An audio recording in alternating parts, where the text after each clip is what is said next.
الله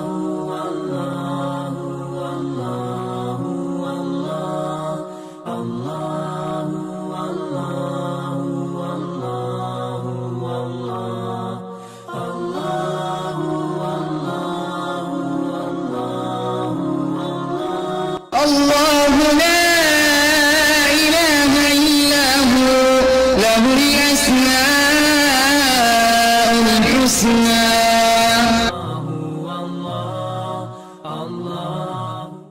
Allah says, La ilaha. Say to them, there is no God. La ilaha, no God illallah, except Allah. That is the wisdom of Allah subhanahu wa ta'ala. That is your kalima tayyibah.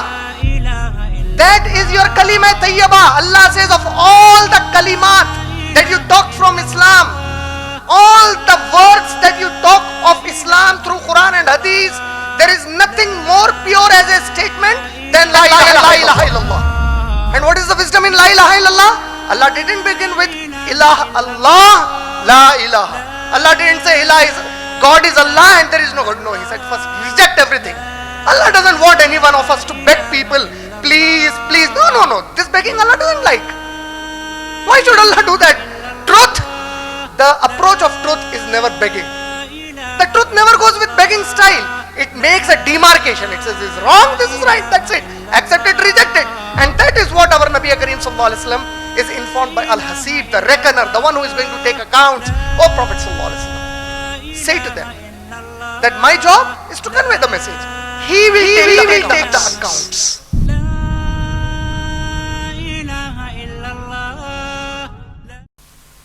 أعوذ بالله من الشيطان الرجيم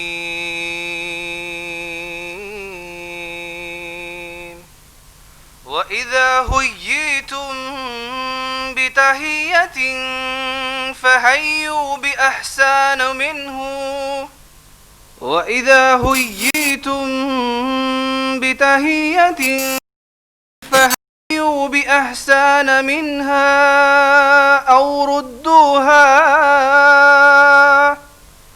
إن الله كان على كل شيء حسيبا. Inshallah, I shall now read the English translation of Surah Nisa, Surah number 4, ayat number 86, where Allah says, and when you are greeted with a greeting, greet in return with one better than it, or at least return it in a like manner. Indeed, Allah is ever over all things an accountant. Assalamu alaikum wa rahmatullahi wa barakatuh. Myself, Muhammad Alimuddin, inshallah, shall be the master of conduct for this afternoon session at the IREF, that is Islamic Research and Educational Foundation.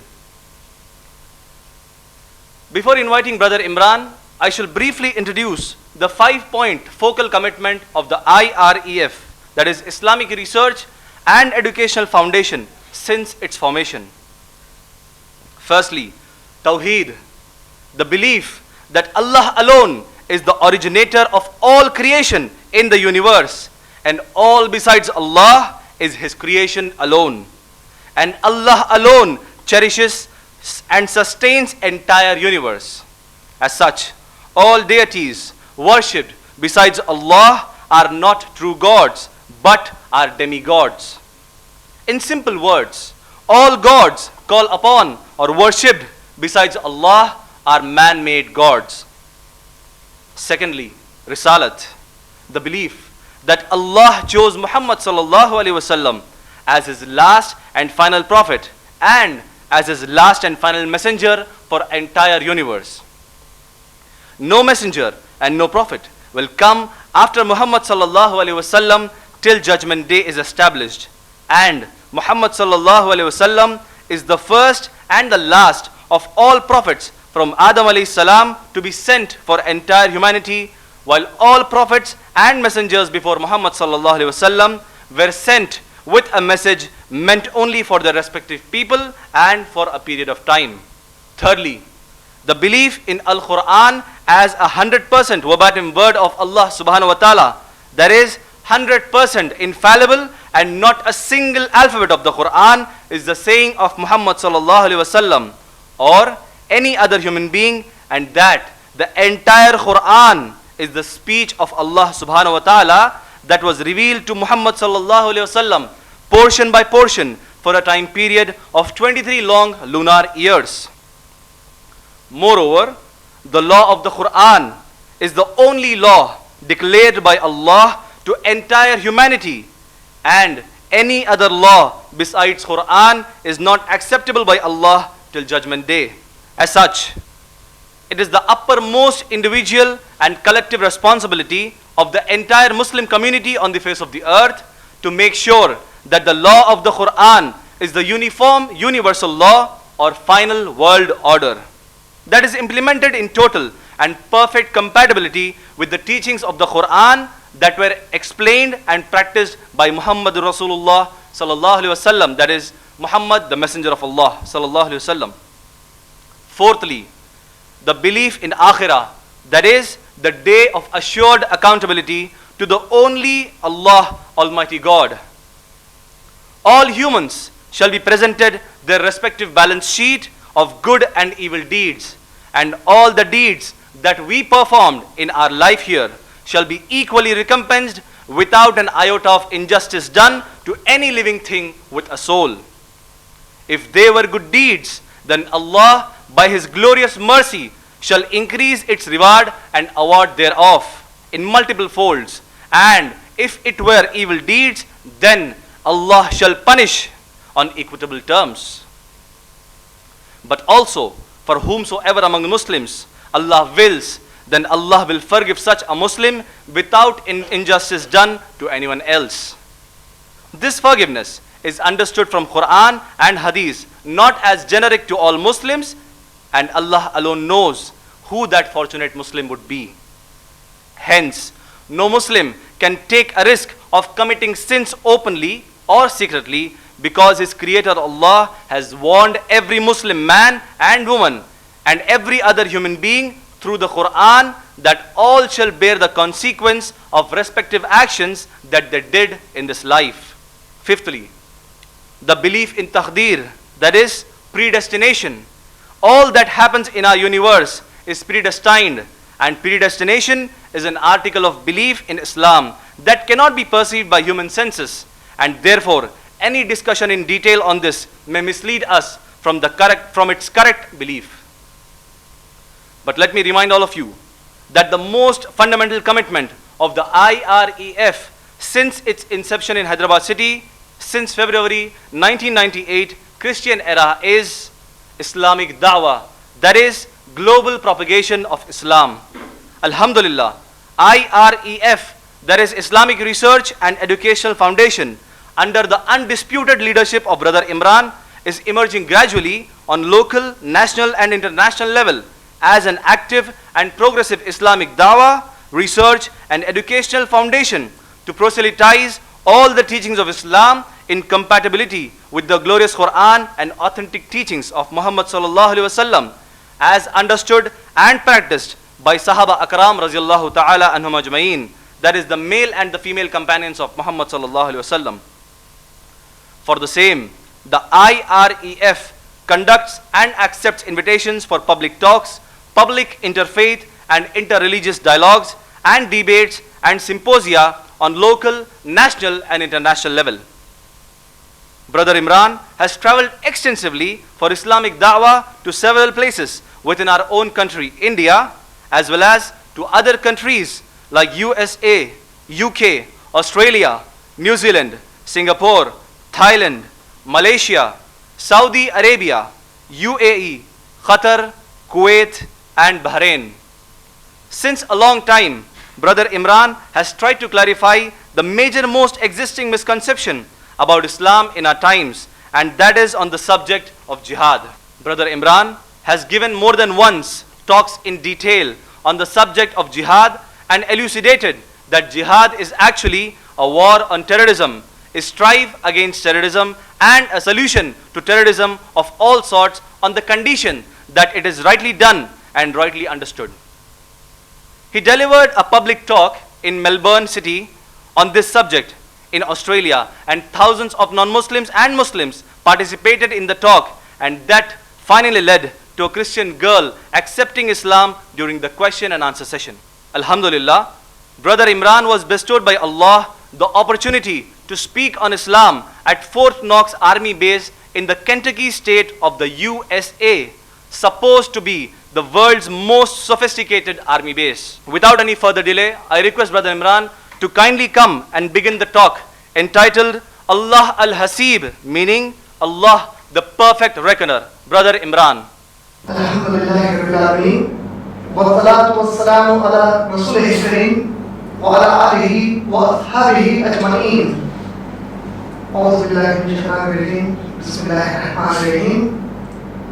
Fadhakkir innama anta mudhakkir lasta alayhim bimusaytir illa man tawalla wa kafar fayu'adhibuhu Allahu al-'adhab al-akbar. Inna ilayna iyabahum thumma inna alayna hisabahum. A'udhu billahi minash shaitanir rajeem. Bismillahir rahmanir rahim. Wa innama alayna al-balaghu wa alayka hisabuna wa alayna hisabuna.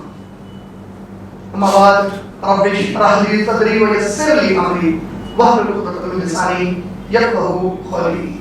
Respected brother Alimuddin, the Master of Conduct, and all my dear brothers and sisters, I welcome all of you with the Islamic greetings. Assalamu alaikum wa rahmatullahi wa barakatuh. MashaAllah, the subject of this afternoon's session on the 99 names of Allah is on the attribute Allah Al-Hasib, and this attribute Al-Hasib of Allah subhanahu wa ta'ala is used in the glorious Quran in 3 different ayat. It is only 3 times that this attribute Al-Hasib is used in the glorious Quran. It is used in Surah An-Nisa, Surah number 4, ayat number 6, in which Allah subhanahu wa ta'ala has commanded those people who are the caretakers, who are the guardians for orphans. And Allah says, if the orphans, through their parents or other sources, have inherited some wealth or a property, and if you are caretaking those orphans, when they grow up and they become intelligent enough in order to use their properties in the right manner, then hand them over their properties and their valuables, and do not try to be unjust towards them. And remember, do that with calculations, but Allah is the best to calculate everything over you. This is the way it has been used. Second, if you people have ever heard the hadith, Prophet ﷺ once he asked the Sahaba radiyallahu ta'ala anhum ajma'in, O my Sahaba, shall I not show all of you a very simple action by which you can enter Jannat? And the Sahaba immediately responded, Ya Rasulullah, of course, please do show us. And our Nabi Kareem sallallahu alayhi wa sallam, he said, make the practice of greeting each other with the Islamic greeting Assalamu alaikum very common amongst you. And this is such a simple action in Islam. Assalamu alaikum, saying salam to a Muslim brother, is like praying for the Muslim brother. Assalamu alaikum, may peace be on you. Assalamu alaikum wa rahmatullah. The Prophet ﷺ said, if somebody says Assalamu alaikum, he gets 10 rewards. If somebody sends Assalamu alaikum wa rahmatullah, the Prophet ﷺ said, such a person will get 20 rewards. And if somebody said Assalamu alaikum wa rahmatullahi wa barakatuhu, the Prophet ﷺ said, this person will get 30 rewards from Allah subhanahu wa ta'ala. Now Allah subhanahu wa ta'ala is using the attribute Al-Hasib for the people who respond to the Muslim who gives salam. Allah says in Surah Nisa, Surah number 4, ayat number 86, if someone says Assalamu alaikum to you, give a reply better than the way the person greeted you with salam. And if you can't greet in a better manner than the person who greeted you with salam, then at least in the equal manner, Can you imagine how Allah subhanahu wa ta'ala is teaching us a command from Him that if some Muslim says Assalamu alaikum, unfortunately in our society, many ignorant people, when somebody out of love and affection says Assalamu alaikum, alaikum salam, Assalamu alaikum, wa alaikum salam, they don't even give a smile. And Allah is commanding now. You see what is Allah saying? Imagine, attribute Al-Hasib is being used for this command. Allah says when some Muslim greets you, give the reply of the greeting of salam in a better manner than the one who greeted you with salam, or at least in the similar manner. And remember, Allah is enough to take accounts from you. Then the third ayat where this Al-Hasib is used, it is in Surah Ahzab, Surah number 33, ayat number 39, 33, 39, Surah Ahzab, Surah number 33, ayat number 39.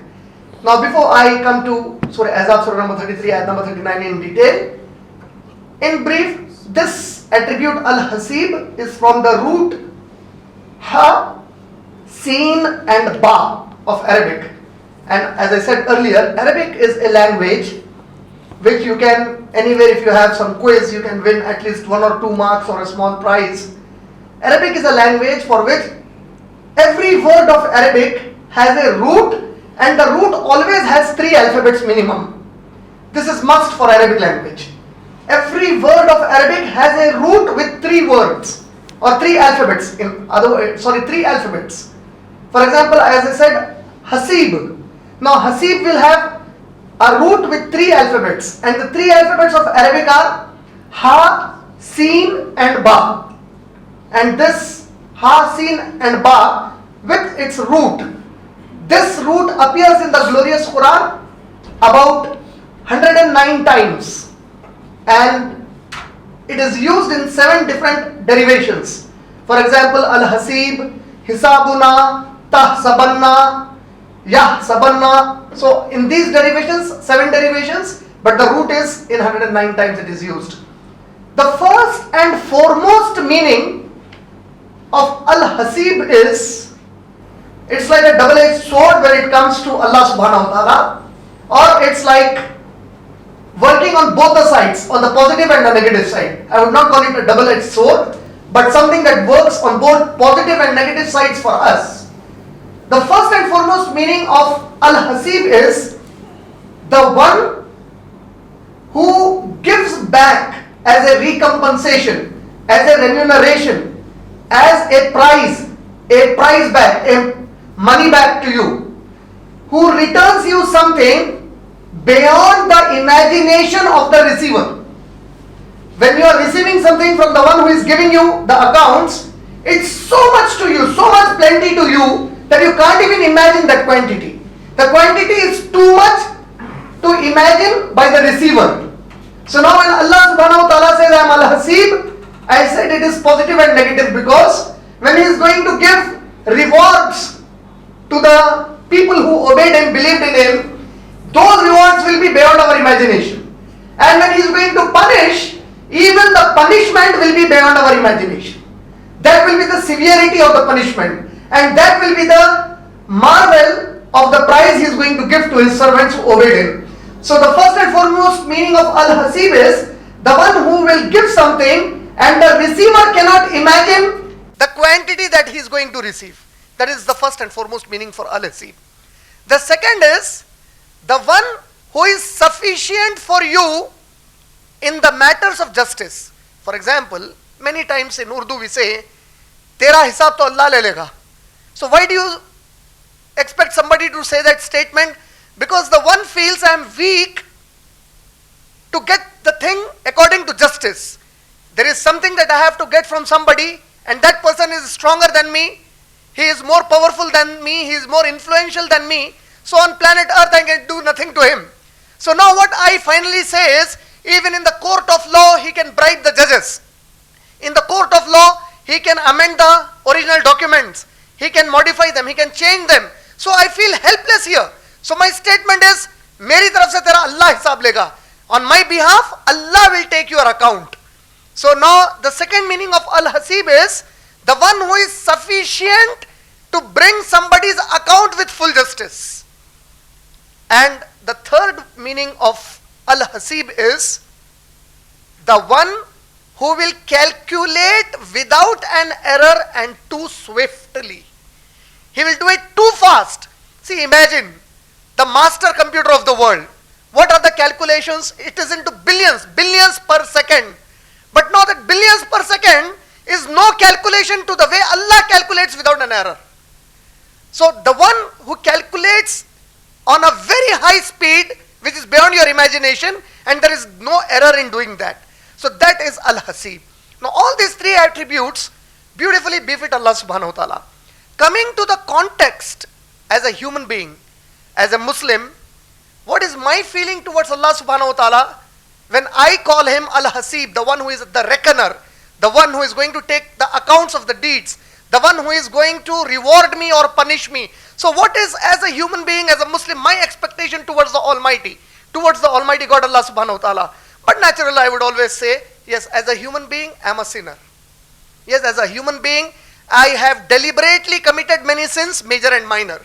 As a human being, I have committed many sins which I knew these are sins that may bring a wrath of Allah subhanahu wa ta'ala upon me, and yet I did it. But now, when I think of Allah, I would always feel, okay, Allah should forgive me. He is Allah, He should always have mercy on me. Now in such situations, Allah subhanahu wa ta'ala has put certain conditions in the glorious Quran to find Him as Al-Hasib with mercy upon you. See, as Al-Hasib, He can even punish you. As Al-Hasib, He can be too just to give you punishment for all your bad deeds. In one of the ayat of the glorious Quran, Allah says in the Quran that, O Prophet sallallahu alaihi wasallam, they are in a hurry asking you, when will Allah establish day of judgment to give us the reward or the punishment of our deeds? The disbelievers in Allah and Muhammad sallallahu alaihi wasallam, the disbelievers in Islam, what they did was, they used to every now and then come to Muhammad sallallahu alaihi wasallam. Why was this happening? There is a historical background to it. The people who have the knowledge of the history of the revelation of Quran, when the Quran was being revealed to Muhammad sallallahu alaihi wasallam, if many of you have heard from scholars earlier, you will immediately connect with me. We all know that Surah Fatiha was not the first surah revealed to Prophet Muhammad sallallahu alaihi wasallam. Instead, chronologically, the first surah or the first ayat to be revealed are in the Quran that we read today as the 96th surah, Surah Iqra. Surah Iqra is the 96th surah of the 114 surahs of the glorious Quran, and the first 5 ayat of Surah 96, Surah Iqra, were the first to be revealed to Prophet Muhammad sallallahu alaihi wasallam. And 23 long lunar years. See, why am I saying lunar years? What you calculate as January, February is the Christian era, or in Greek you call it Anno Domini, which many Muslims avoid referring as AD, because Anno Domini is a Greek word which actually means after the death of Jesus Christ, the year of the death of Jesus Christ. As Muslims, based on Surah Nisa, Surah number 4, ayat number 157 to 159, we do not believe that Isa alayhi salam died. But from the Christian point of view, he died. So after him, they say after the death of Jesus. So we avoid AD, instead we say CE. C stands for Christian, E for era, the Christian era. So now based on this, if you observe, the glorious Quran was revealed to Prophet Muhammad sallallahu alaihi wasallam for 23 lunar years, not solar years, 23 lunar years. And in these 23 lunar years, portion by portion, the Quran was revealed to Muhammad sallallahu alaihi wasallam with the divine wisdom of Allah subhanahu wa ta'ala. Whatever was the situation and circumstances, Allah subhanahu wa ta'ala revealed a command based on that situation so that the people are guided, and if a situation of a similar kind comes till Qiyamah to us, we take the same guidance from the glorious Quran. So based on this, if you observe, the para that you say in Urdu language, para, is actually not what the Sahaba actually understood from the Quran. The Quran was not revealed to Muhammad sallallahu alaihi wasallam as 30 paras, because if you observe in Arabic language, there is no alphabet as pa. It were Iranian Muslims, Muslims of Iran or Persia, who for the convenience of the non-Arabic speaking people, meaning for the Muslims whose mother tongue was not Arabic, they divided the 114 surahs of the Quran into 30 equal sections, calling it 30 paras. But the Prophet ﷺ and the Sahaba never heard the word para, because in Arabic there is no pa, so there cannot be a para. Now, the surahs that were revealed to Prophet Muhammad ﷺ in the time of Makkah, when Muhammad ﷺ was living in Makkah, 13 years Prophet Muhammad ﷺ was in Makkah, then he migrated to Medina for 10 years before he passed away from this world. In the initial 13 years of Makkah, the surahs of the glorious Quran that were revealed were constantly reminders of Day of Judgment. All the surahs that were being revealed were constantly revealed with their reminder to Muhammad ﷺ and the disbelievers and believers of Makkah to believe that a Day of Judgment will be established and there is an Allah who will take the accounts of your deeds. So now when these surahs were constantly read out to the pagans of Makkah, they used to come and sarcastically, they would ask Muhammad ﷺ, see, we are pelting stones at you, we are getting bleeded, we are giving you so much trouble, we have martyred Sumayya, we have tortured Bilal, Raziyallahu ta'ala anhum ajmain, and we have done so much vicious to all of you, and you again and again you are quoting, Allah will punish you, there is a Day of Judgment, Allah will take swift account of your deeds, a Day of Judgment is very near to you, ask them to fear that day, I swear by that day. Now where is that day? So Allah subhanahu wa ta'ala says, if Allah starts punishing these people based on what they are demanding now, you know what Allah says? See, one of his attribute is Al-Hasib. One of the meaning of Al-Hasib is a very quick calculation without an error. A very just and quick calculation without an error.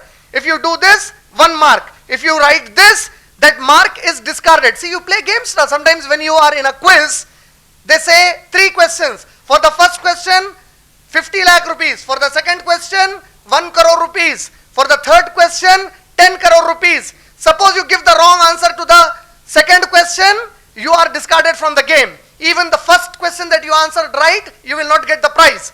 So now Allah says, if I start taking accounts of my servants for what they are asking in haste, the punishment I will send upon them is equal to death penalty for every time they breathe in and every time they breathe out.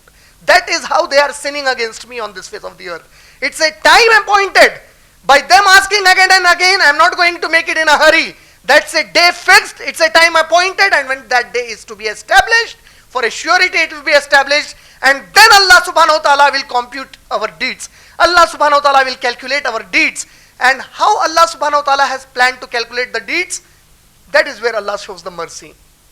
Allah says in Surah Anam, Surah number 6, ayat number 160, 160.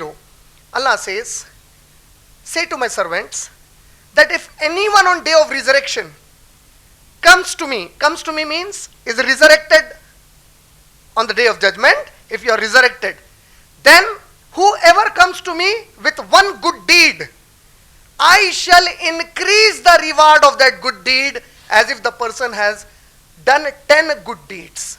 1 into 10. For good deeds, for every good deed, a reward equal to as if you have done 10 good deeds. And for every evil deed, equal to the deed they have committed evil. That is the mercy of Allah. How has Allah decided? See, why is this happening? Because Allah is Ar-Rahman and Ar-Rahim. The most gracious, the most merciful. The most gracious and the most merciful Lord, He says, that I have decided for myself, Allah decided to calculate it this way, that if any of my believing servant, he comes on day of resurrection with one good deed, I shall turn it into 10 good deeds. And if my servant comes, whether a man or a Muslim woman comes with an evil deed, I shall reward them equal to the evil deed they have committed. So based on this, that will be the calculation of on day of judgment. Now with all this, if I at random ask any one of you who is sitting here or any sister who is sitting there, how do you want Allah subhanahu wa ta'ala to be calculating towards you or calculate your accounts for you on day of resurrection? What do you want Him to do? Sorry? Somebody said something? Not account us, meaning forgive us. That's a good sense. Sisters have the same feelings. How do the sisters expect Allah subhanahu wa ta'ala should take their accounts? Forgiveness. This is what every human being would think. See, if you are caught in some crime even on this face of the earth by the law of the land, and the judge asks the same question to you, what do you want me to do to you? You would say, forgive me.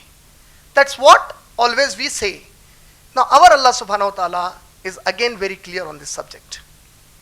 Allah says, as far as you people commit minor sins, I will forgive you. Minor sins, I will forgive you. How do you want the minor sins to be forgiven? See, just take your plain paper and draw some lines. Now you want the paper again to be plain, you have an eraser, you rub the lines. If you have drawn it with pencils, you just rub the lines. So Allah says, your life that I have given you is like a white paper, and your deeds are like that pencil with which you sketch lines on that white paper of your life. You have done something minor mistake, rub it. What is the eraser? Our beloved Prophet ﷺ said, 5 times when you make ablution before Salah, all your evil deeds which were minor, they are erased away from your deeds, mashallah. So simple. Allah says, you want forgiveness from me? Minor evil deeds, ready, I will forgive you. This is so simple now. Then, if you have committed major sins, Allah subhanahu wa ta'ala again gave an opportunity. Allah says in Surah Nisa, Surah number 4, ayat number 16 and ayat number 17, whoever commits a major sin, and the context of the ayat is especially fornication and adultery, zina.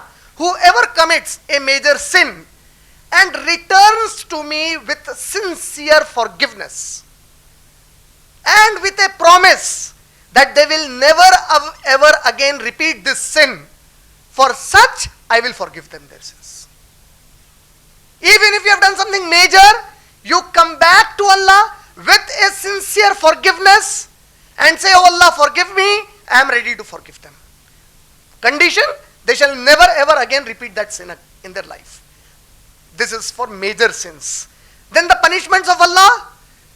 See, if somebody has committed some serious crime, there has to be a punishment. For example, a person murdered somebody. Now the moment somebody murdered, what is the punishment? Islam is very clear. The just law of Islam is life for a life. But this is very wrongly highlighted in the Western media, or by the Western media mostly. You see how barbaric is Islam. Life for a life. What is this? There is no mercy, there is nothing. So I say, you people are so illogical and stupid idiots as Western judges. Do you have some logic? Somebody killed the father of the judge. Suppose there is a judge who is sitting in the court of some Western country. His father is murdered by somebody. And as a judge, he is the one who has suffered the loss the most. He is the son. His father has been murdered. So, who is the closest in suffering the loss? If somebody asks you and me, how much pain do you feel about the father of the judge getting murdered? I may feel inhuman, that's it. Emotionally, nothing happened to me. Sentimentally, nothing happened to me. Financially, no loss to me. The loss, the mental torture, everything is happening to the person whose closest kin and kith is killed, whose father has been killed. So Islam says life for a life. Who are you to forgive a murderer of somebody else? But Islam leaves an option there. What is the option? Islam says that yes, if this murderer needs to be forgiven, then that forgiveness shall come from the closest of the one who has been murdered. Not from the general public and the judge of the court. Who is the closest? The son is the closest. The wife is the closest. The mother is the closest. The father is the closest if the son or the daughter has been murdered. So Islam says, approach the closest of them, convince them and tell them, see, you make... This is what happens in Saudi Arabia.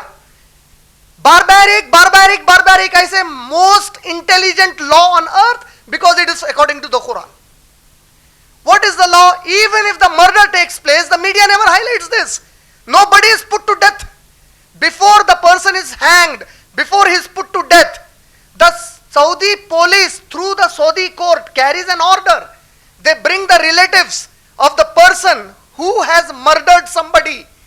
Meaning, Abdullah murdered Abdul Rahman.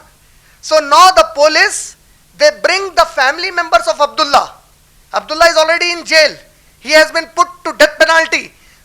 Relatives of Abdullah, his mother, his sister, his wife, they come with the police department. They visit the family members of Abdul Rahman who has been murdered. Now this wife, this mother, they say, see, now you cannot get back the life. Allah will give you a greater reward. All of us as humans, we commit sins. Allah has said He will forgive us our sins. You do this favor on us as a family. Allah will do a greater favor to you. So they try to convince the family of the one who has suffered a loss. Now they agree to that. The death penalty is cancelled and the fellow is left. So where is Islam unbarbaric? Islam is not unbarbaric. But when Allah says Al-Hasib, there are some people who are professional killers, supari killers. They are the mafia dons. So now what about these people? A person, amazing, today, which is the biggest prize on the face of the earth? Name of the biggest prize on the face of the earth? Anybody can guess it? The Nobel Prize.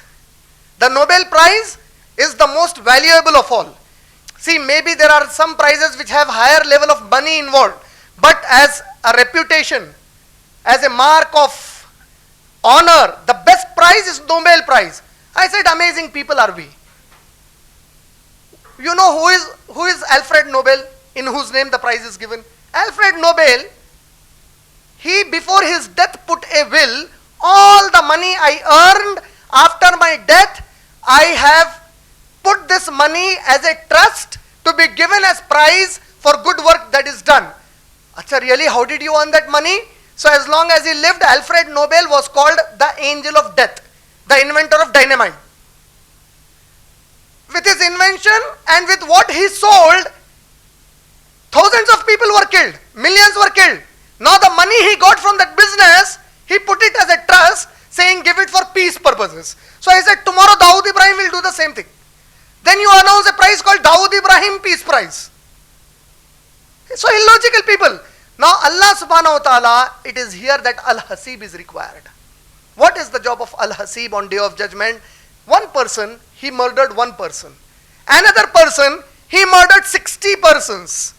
What is the punishment on face of the earth for both of them if they are caught? Death penalty to both. But this is not justice. This is not justice at all. Because if you murdered one, you are put to death. You murdered 600, put to death. Hitler is said to have insinuated, burnt alive 6 million Jews, 60 lakh Jews. What would be the punishment if he is caught? Death penalty. So Allah Al-Hasib, He says, on Day of Judgment, for all the remaining murders that you have committed, I will give you the account of your deeds now. So there are some occasions where Al-Hasib is not going to forgive certain sins of certain people when they offend other human beings by violating the boundaries and what belongs to other human beings. One of them, first and foremost, when it comes to Islam, is the honor of another Muslim. This is such a serious issue. The honor of another Muslim, the respect of another Muslim, the esteem of another Muslim is such a huge priority in Islam that on Day of Judgment, it is one of the major causes for a severe loss of any human being on Day of Judgment. What is the greatest loss a person can suffer on planet Earth if he is doing a business? His business gets lost, everything that he earned is lost, and he may be living a life on footpath instead of the palace he was living in. The loss in Akhirah is hellfire now, and it's a serious place. And one which I would like to bring in notice of all of you in the very limited time period I have to explain about Al-Hasib, which many of us are involved in today.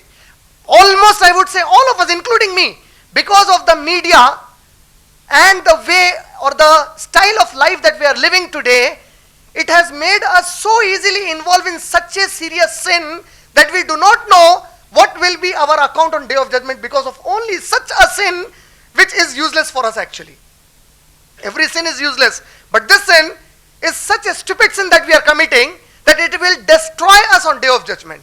The beloved Prophet ﷺ, he said on Day of Judgment, Allah subhanahu wa ta'ala will ask angels to bring forward a Muslim and that Muslim will be brought forward. And Allah will say to that Muslim that, Ya Fulan ibn Fulan, O you son of so and so, Ya Fulan bint Fulan, O you daughter of so and so, you were a good practicing Muslim on earth. Look at what Muhammad sallallahu alaihi wasallam is informing us now. You were a good practicing Muslim on earth. You have performed 5 times salah, paid zakat in time, performed hajj, were good to your parents, were obedient to your husband. The husband was very caretaking towards the wife. You have brought up your children very well. You have never earned haram. All halal with you. Everything is well done.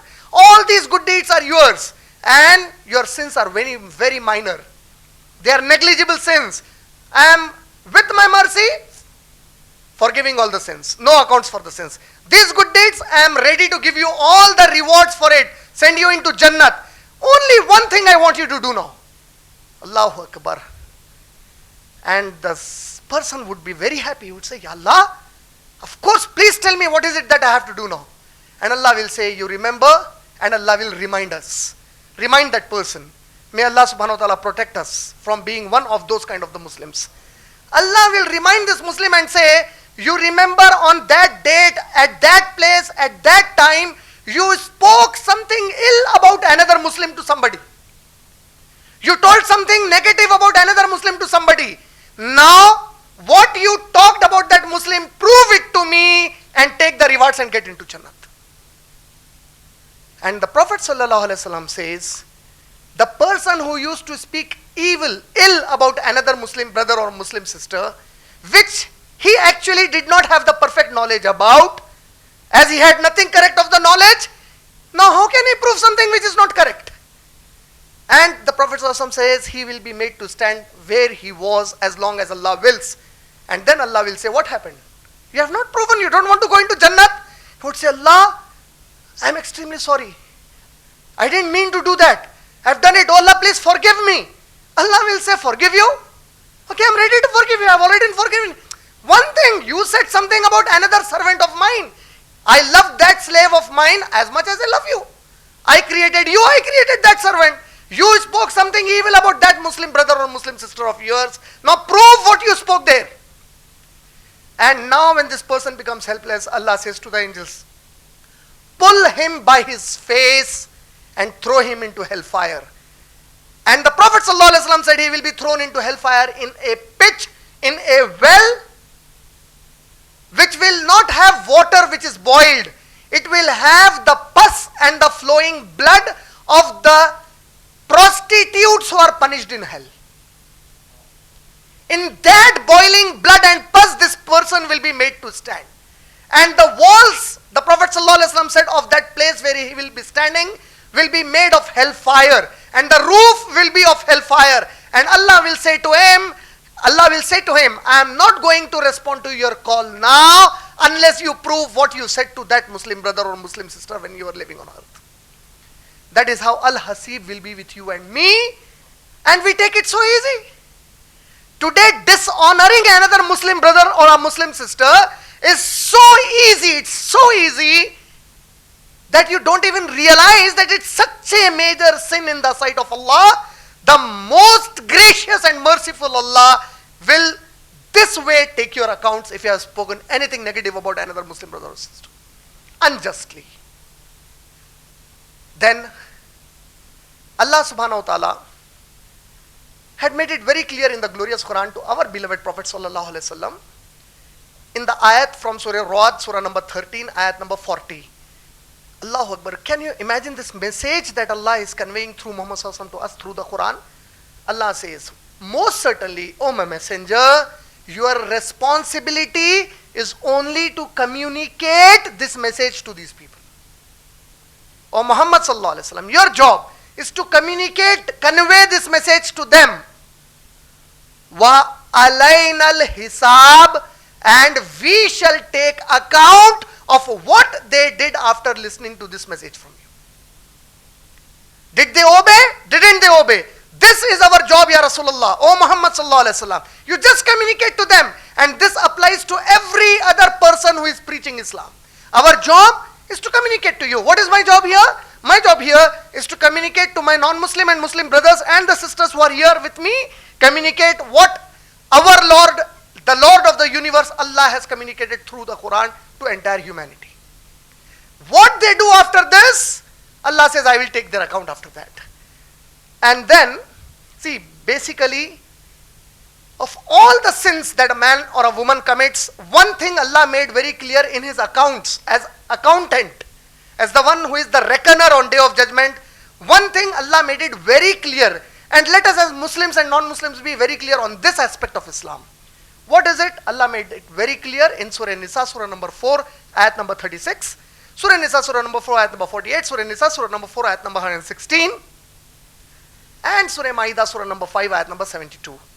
Whoever commits shirk with Allah subhanahu wa ta'ala, whoever considers anybody except Allah as Almighty God, or whoever considers anyone except Allah as equal to Allah subhanahu wa ta'ala, this belief is such a severe sin in the sight of Allah that Allah says, this sin I shall never forgive to the person if they die before believing in Allah subhanahu wa ta'ala alone.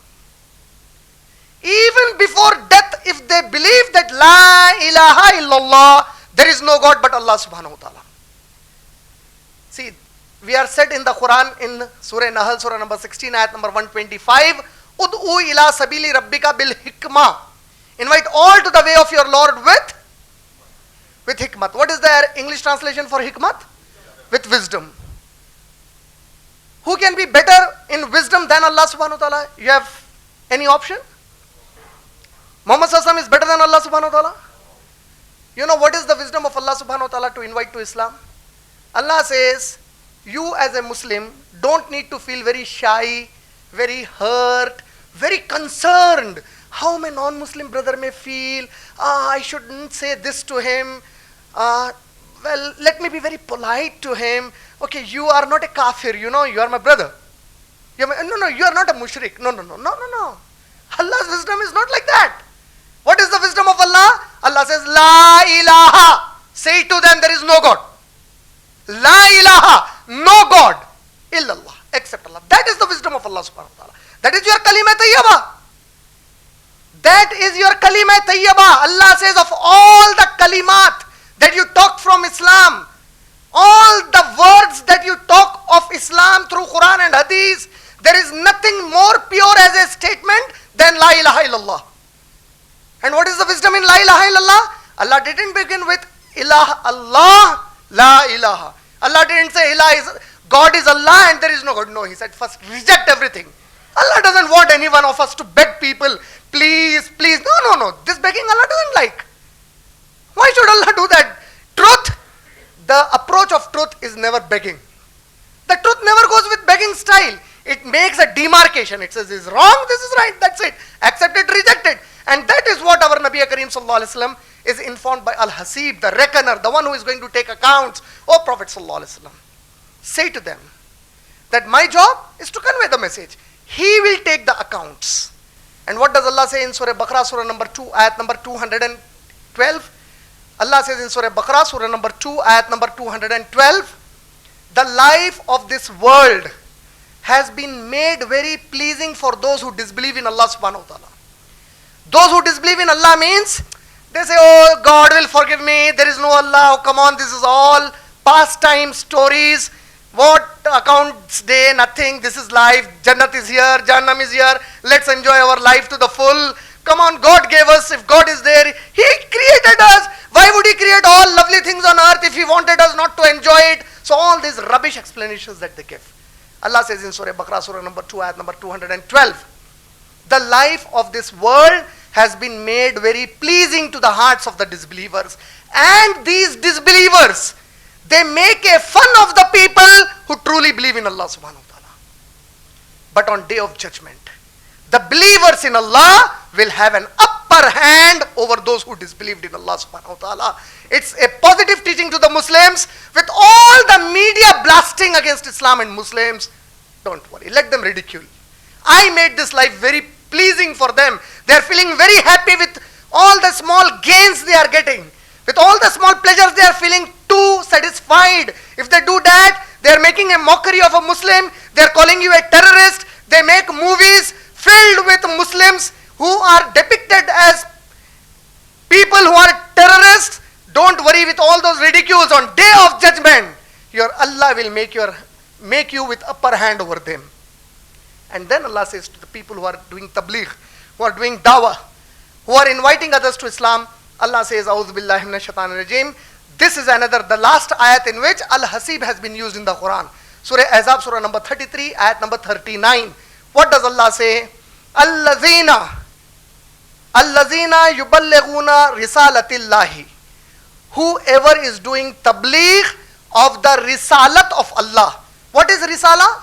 In Arabic, risala means a book carrying a message. This is the book carrying a message. This is risala. Because a book is revealed to a prophet, that Nabi becomes a Rasul. The one with a message from Allah subhanahu wa ta'ala. This is the message. Allazina yuballighuna risalatillahi. Those who are doing the propagation, the preaching, the tabligh of the risalatillah, wa yakhshawnahu, and they are afraid only of Allah subhanahu wa ta'ala. The word there in Arabic is not khawf. It's not wa yakhfawnahu. It is wa yakhshawnahu. The same word is used for Musa alayhi salam in Surah Taha. What is khawf and what is yakhsha? In Arabic language, those who know Arabic language, they will explain you. Khawf is natural for every human being. See, I feel very irritated looking at a rat. So if the rat runs from here, or a rodent goes from here, I jump. So that jumping, so nobody can say, what is this? You should fear only Allah subhanahu wa ta'ala. So that is khawf. Khawf is natural. Allah is not going to hold you to account when you have khawf for these things. Tiger comes in front of me. I can, please come. I can't do that to a tiger. If a wolf comes, I can't do that. See, if a cat comes, I can do that. So this is khawf. That is what happened to Musa alayhi salam. Allah says in Surah Taha that, O Musa, when you meet Firaun, so now Musa alayhi salam was already trained what he has to do. When you go to Firaun, say to him, worship only Allah subhanahu wa ta'ala, don't worship anybody, the Pharaoh. But now when Musa alayhi salam was in front of him face to face, now Musa alayhi salam was so in anxiety, he was unable to speak. There was a kind of, this fellow is so oppressing. He is a torturer. He is really someone who is very dangerous. And then Allah revealed to Musa alayhi salam, oh Musa, you don't need to fear him. So now when Allah says, do not fear him, the word khawf has been used. Then Allah says, have khashiyah of Allah. Meaning, that is where Allah differentiated khawf and khashiyah. Khashiyah is that kind of a fear with which you think you will be destroyed completely. That fear Allah says only with Allah subhanahu wa ta'ala. Bush cannot destroy you. CIA, FBI cannot destroy you. Mossad cannot destroy you. Israel cannot destroy you. Nobody can do anything to you except Allah subhanahu wa ta'ala. Can they throw you in hellfire? The real destruction is hellfire. That fear should only be for Allah. And what is Allah saying? Alladhina yuballighuna risalatillahi. The people who propagate the message of Allah subhanahu wa ta'ala, wa yakhshawnahu, and fear only Allah subhanahu wa ta'ala, wa la yakhshawna ahadan illallah. They do not fear anyone except Allah subhanahu wa ta'ala. Now there is a glad tiding for such people. What is the glad tiding? If there is somebody who propagates this message and fears Allah subhanahu wa ta'ala, why does he fear Allah subhanahu wa ta'ala? Because that is the responsibility upon every Muslim.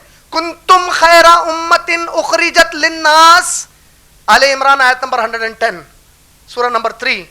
You are the best of the people, evolved for mankind. Ta'maruna bil maruf. You invite towards good. What? Ta'maruna bil marufi wa tanhauna anil munkar. You stop the people from committing evil. Wa tu'minuna billah. You believe in Allah. And what did Muhammad sallallahu alaihi wasallam give the tafsir for this ayat? See, the tafsir of this ayat is not given by any mufassir, not by Abu Bakr Siddiq or Umar ibn Khattab, but by Muhammad Rasulullah sallallahu alaihi wasallam himself. What is the tafsir? Sahih al-Bukhari, when you read book number 6, for the tafsir of this ayat, our Nabi Kareem sallallahu alaihi wasallam said, my ummati is such. He's talking about you, not about me. He's talking about every individual ummati who is sitting at IRM, my brothers, my sisters, all the 1.3 billion Muslims around the world today, and all the billions and trillions to come till Qiyamah as Allah wills to create. our Nabi Kareem sallallahu alaihi wasallam says, my ummati has promised Allah subhanahu wa ta'ala to worship him alone, and my ummati cannot be comfortable when he witnesses some other people worshipping anyone except Allah, and he becomes so restless that he puts a chain around the neck of the one who is worshipping anyone except Allah till he pulls him to the level that that person says, La ilaha illallah Muhammadur Rasulullah. This is our job. And what is Allah saying? If you are doing this and fearing Allah, meaning while doing this, if you are making mistakes, keep fearing Allah.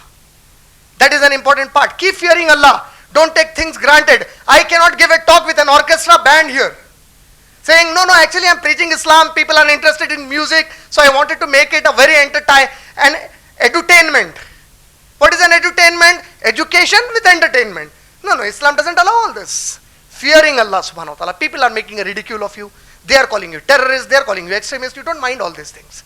You say, whatever you call us, we believe in Allah subhanahu wa ta'ala. So for this Allah says, when they do the tabligh, propagate this message and fear Allah subhanahu wa ta'ala alone, wala yakhshawna ahadan illallah. Ahad is unique, and except Allah they do not fear anyone else. What is the glad tidings for them? One of the meaning of Al-Hasib is sufficient for you. Then Allah says, وَكَفَى بِاللَّهِ hasiba. Then Allah is enough for them to take accounts of those people who are against them.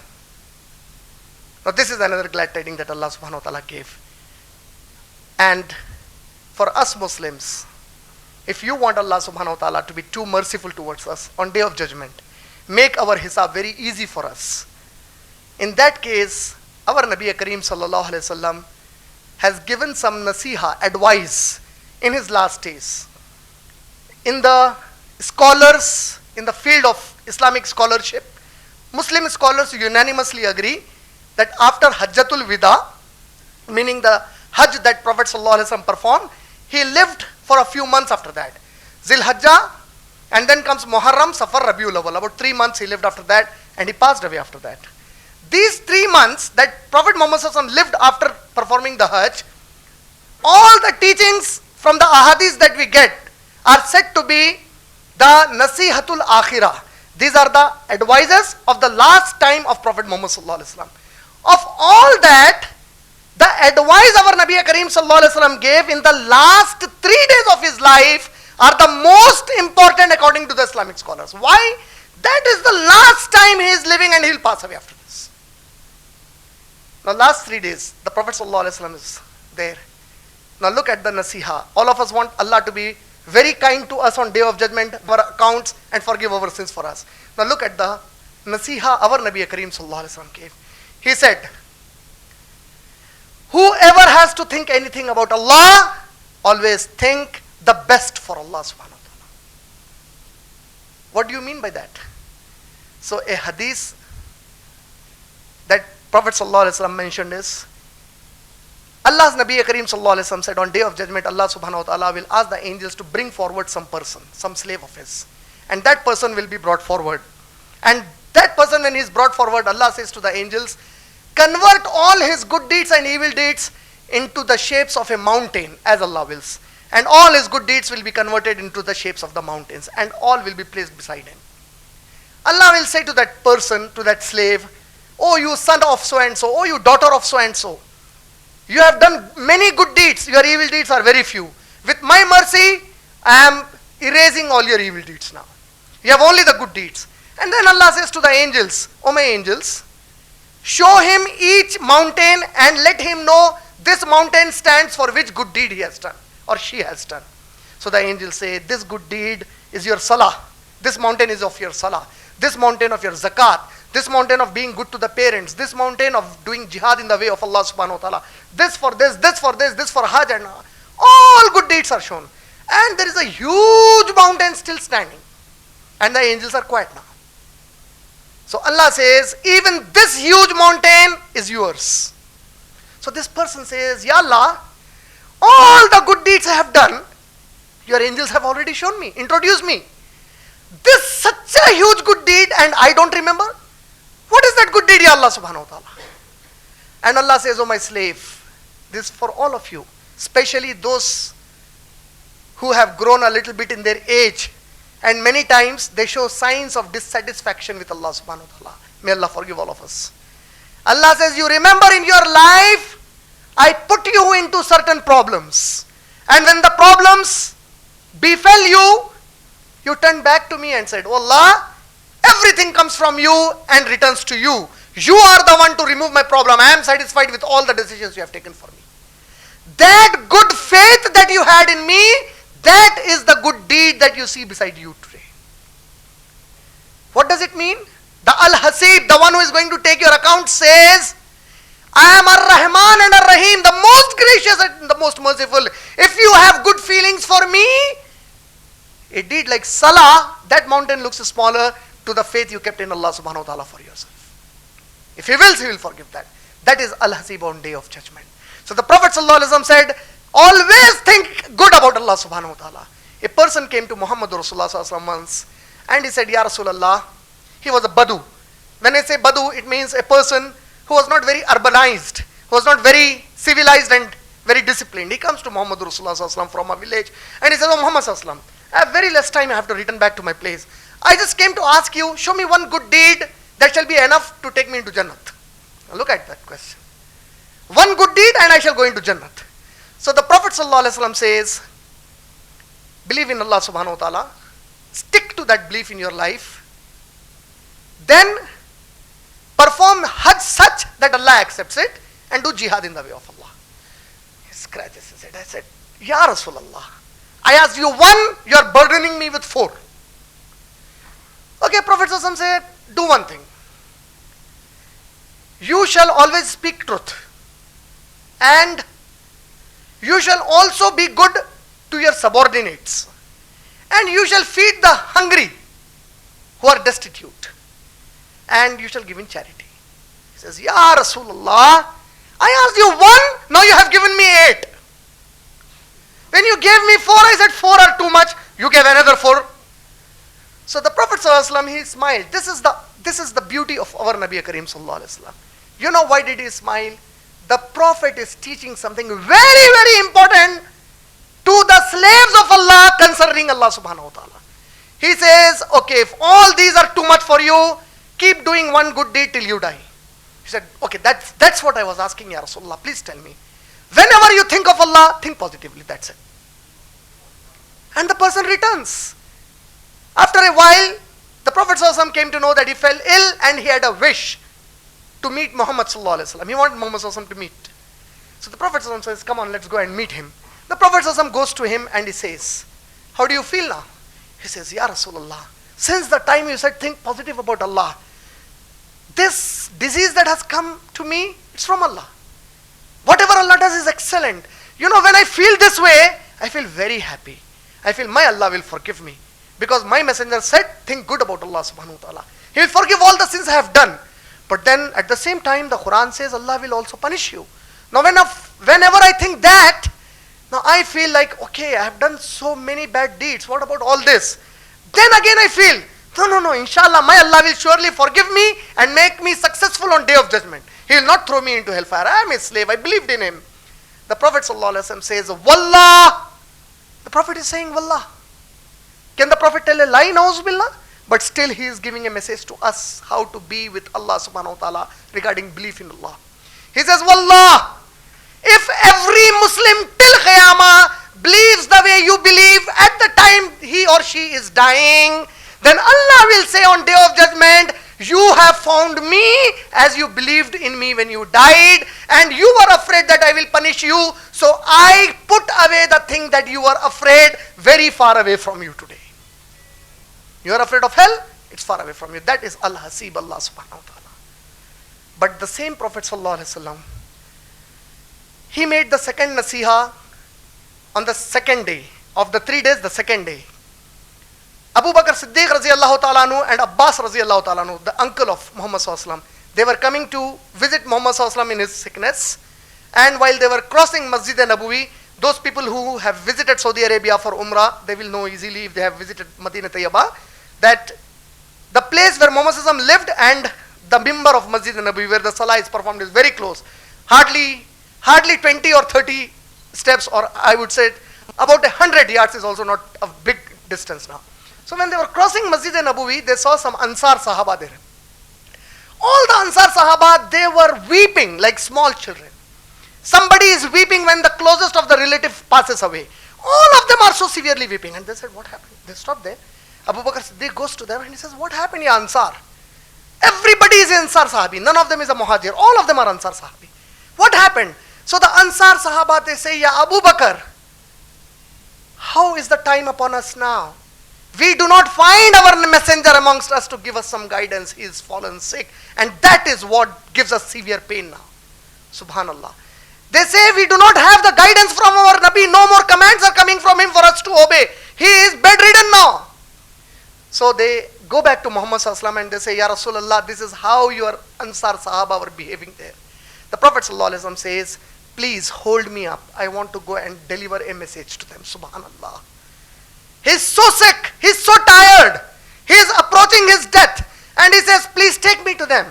And according to Islamic history, this is the last speech our Nabi delivered from the pulpit of Masjid Nabawi.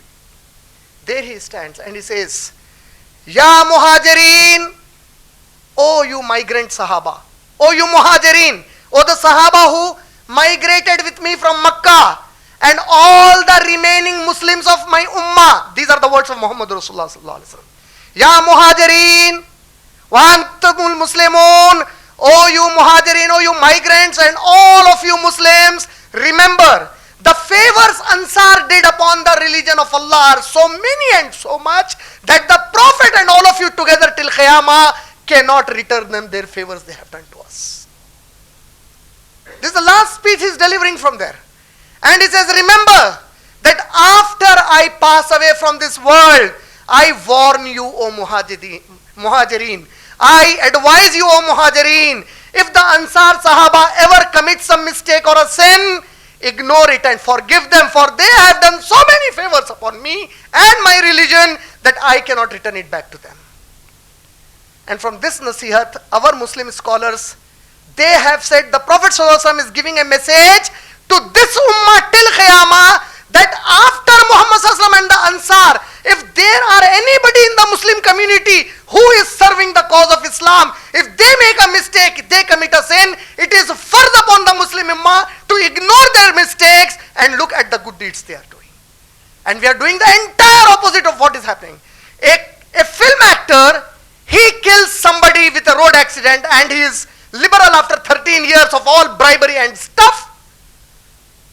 See, the judgment came based on the evidences the judge got. I would not fault the judge. But whatever happened in that transitional period, 4 people are killed and he is scot free now. He is free now. So the people are very happy. The Muslims are happy. Why? Somebody, a film star, for all the evil and rubbish he is propagating, you are dancing for him. You are laughing for him, you are enjoying for him. One Muslim scholar does a mistake, everything he has done for good for Islam is thrown into the garbage, and you see that he is killed or kicked out. And the Prophet ﷺ is saying, never do that. These are people who have done ihsan upon the religion of Islam. It is not you Allah gave that opportunity. It is not every Tom, Dick and Harry, not every Abdullah, Abdul Rahman and Abdul or any other Abdul. It is some who Allah has chosen to do this favor upon Islam. If they make a mistake, forgive them, ignore them, look at their good deeds and always support them for that cause. This is the second nasihat. Then you will find Allah is very good with you on Day of Judgment. You forgive your brother, Allah forgives you. You curtain the evil deeds of your brother. The Prophet ﷺ says, Allah says, by my izzah, by my esteem, whoever puts a curtain on the evil deed of another Muslim brother or sister, Allah subhanahu wa ta'ala will curtain the evil deeds in akhirah of such a Muslim brother and sister from the entire world. And you know the third and the most important of what Prophet ﷺ said, As-salah, As-salah, As-salah. Ummul Mu'minin, Salma raziyallahu ta'ala anha, she says, I swear by Allah, I saw my Nabi, I heard my Nabi uttering these words in the very last moments of his life, when his life was about to leave his soul, when his soul was about to leave his body, last words he was uttering, As-salah, as-salah, as-salah. 5 times prayers, 5 times prayers, 5 times prayers. He is not making a wasiyah, be good to Aisha after me, be good to Fatima after me, be good to Ali after me, be good to Hassan and Hussein after me, Raziyallahu ta'ala anhum ajma'in. This to Abu Bakr, this to Umar. No, no, no. As-salah to the entire ummah. Make salah, make salah, make salah. You know why this is so important? Salma Raziyallahu ta'ala anha, she says, he kept on saying this, as these were wallah his last words from his mouth that I could hear. And when he became speechless, after a little while he would take a jerk, hold his chest and again try to point out salah, meaning I am advising salah, I am advising salah to this ummah, I am advising salah to this ummah, because salah is such a thing in the sight of Allah that every other good thing that you have done with Allah subhanahu wa ta'ala, minus salah, you are destroyed on day of judgment. Al-Hasib, Allah says in Surah Qiyamah, Surah number 75, ayat number 30 to ayat number 35, Allah says, and when the procession is towards me, what does it mean? Procession is when a group of people march towards something. And when the procession of entire humanity is returning to Allah subhanahu wa ta'ala, and of them there will be some who will be thrown into hellfire. Woe to them. Awla laka fa'awla, summa awla laka fa'awla. Woe to them. Ah, woe to them. Verily woe to them, and again a woe to them. Why? The people will ask them, what happened? Why are you in hell? So the people in hellfire will say, we were the people who did not make 5 times salah. We were the ones who didn't make 5 times salah. Salah is inexcusable to a Muslim by Allah subhanahu wa ta'ala. Shirk, never forgiven, no accounts for it. Salah, there is an account to the Muslim. If the salah falls short, you are finished with every other good deed. You are the worst of the Muslims without salah, if you have not performed salah. And salah is something which we have taken so easy in our times today. This is something so easy, we have become so negligent towards something which our Nabi Kareem sallallahu alaihi wasallam, this is the month of his birth. There are people who, as an innovation, as a bidat, celebrate his birthday today. They say they are in great love and affection for our Nabi Kareem sallallahu alaihi wasallam, and these people who advertise publicly their affection in a way which Sahaba never did are the people you will find most negligent towards Allah's salah, the worship of Allah subhanahu wa ta'ala. What am I trying to say? If Al-Hasib is so merciful to you, so gracious towards you, remember your salah, if it's short, that is a cause of destruction to every one of us. No one will escape from it. In a hadith, the Prophet ﷺ said, on day of judgment, some good people in the Jannat, they will say to Allah subhanahu wa ta'ala, oh Allah subhanahu wa ta'ala, look at this hadith. Look at this hadith. Oh Allah subhanahu wa ta'ala, amongst us there were some good Muslim men and women, very pious. They used to invite us to Islam. They used to do so many good things. Ya Allah, but we do not find them in the Jannat now. The Prophet ﷺ says, Allah will say to them, you want to see them? Allah will say, okay, come, see. The angels will bring them. And they will be made to stand at the corner of the hell. And Allah will say, look down now. You know why is Allah saying look down? You know there is family package for tourism. You heard about family package for tourism? If you buy one ticket for yourself, 100,000 rupees. For 5 members of a family, now the ticket per person is reduced to 70,000. 30,000 rupees is the discount for every ticket. Now there is a family package, you know, family package entertainment, family entertainment. You know when those people will look down, whom they were asking Allah, where are these good people? Where are they gone? And those people with the entire family, with their wives and children will be at the depth of the hell. And the Prophet said they will be standing, the ground is made of fire, their roof is of fire, their walls are of fire, and they will call down, what happened to you? And these people, the Prophet said, will reply, we were negligent to salah and we did not educate our children to perform 5 times salah. Family package in hell now. This is the hisab of Allah subhanahu wa ta'ala. This is how Allah is going to take your accounts. You want His mercy? 5 times salah and always keep good thoughts. Inshallah, you will succeed on day of judgment. And if you want that Allah should forgive all your sins, keep making du'as to Him for it. I would like to recite the ayat from Surah Ghashiyah, Surah number 88, ayat number 21 to ayat number 26, with which I started my talk. Allah said, Auzu billahi minash shaitanir rajim, fadhakkir innama anta muzakkir. Convey the message, for your job is only to convey the message of Muhammad sallallahu alaihi wasallam. And it implies to everyone, every other Muslim on earth who is doing dawah today. Our job is to convey the message. Fadhakkir innama anta muzakkir. Lasta alayhim bi musaitir. You are not the manager of their affairs.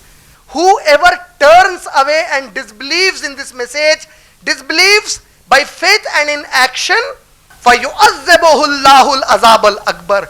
So very certainly he shall very soon taste the punishment of Allah subhanahu wa ta'ala.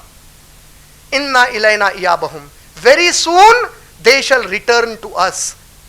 Inna ilayna iyabahum thumma inna alayna hisabahum. And most certainly we are enough to take swift accounts of their deeds from them, making no error in it. When these ayat were recited to Prophet sallallahu alaihi wasallam by Jibreel alayhi salam, at the end of it, our Nabi Kareem sallallahu alaihi wasallam made a beautiful dua and he said, Allahumma hasibni hisaban yasira. Oh Allah, make my accounts very easy for me on day of judgment. MashaAllah. This I'd like to conclude. Wa akhiru dawan alhamdulillah rabbil alameen. I don't know how many of you have been coming very regularly for a very long time. We started these sessions on 12th of January 2014. That is when we started the sessions on 99 names of Allah. 7th December 2014, we had a topic, Allah at-Tawwab. 7th December 2014. I request Abdul Tawwab Saab to kindly come on the stage. Now, his name is Abdul Tawwab and he was a Hindu. 7th December 2014, he read the Shahada. And look at him. He is much better than those who are born Muslims without a beard. Shame on them. Can you imagine? His age is 77 years now. He came to Islam not through our personal invitation. He lives 30 kilometers away from Hyderabad. His daughter knew his father has an interest in learning Urdu, and to understand Urdu, he used to sit outside masajid on Fridays. And he used to constantly hear the word Allah, Allah. He said that word attracted him so much that he got a straightforward, he fell into love. Love into first sight. So he had a love into first hearing of the name Allah subhanahu wa ta'ala. That love of Allah subhanahu wa ta'ala was so much that he started to disclose that love of Allah to his family members. His daughter works in a Muslim family and she saw our poster. So those brothers who paste our posters, distribute handbills, never think you're doing a very ordinary job. This is what happens when you do that effort. She saw a poster, she called her father, she said there is somebody talking on Allah. Because on our advertisements, we have that name Allah very highlighted there. So she gave the address, he wanted to come here, he did not have the money to come here. He came on a cycle at this age, 30 kilometers cycling. He read the Shahada. After that he started coming regularly to us. Now he has memorized last few surahs of the Quran with Surah Fatiha. He makes his own salah. And he came a few days back to me and he said, you know Imran bhai, in my life, entire life, I feel so happy because it's my birthday. You celebrate your birthday the day you are born, and he felt celebrating it the day he became a Muslim. That's the difference between us and him. I feel more happy than anything in my life on this particular day. 1 year I've become a Muslim and he's so graceful for it. And this man is really a lesson for us and a hujjat on day of accounts. Allah will ask you and me, you people were born Muslims, but you never took the time to learn something of Arabic from here. 76 years he reached the Shahada. By 77 years he has made so many surahs as his hifz now. MashaAllah. He wants to learn Arabic now. At this age. So Allah protect all of us on day of judgment. Protect me, the one who is claiming all these things. Protect all of you who are listening, and make us good Muslims in the footsteps of Prophet Muhammad and the Sahaba. Wa akhiru dawan alhamdulillahi rabbil alameen. Assalamu alaikum.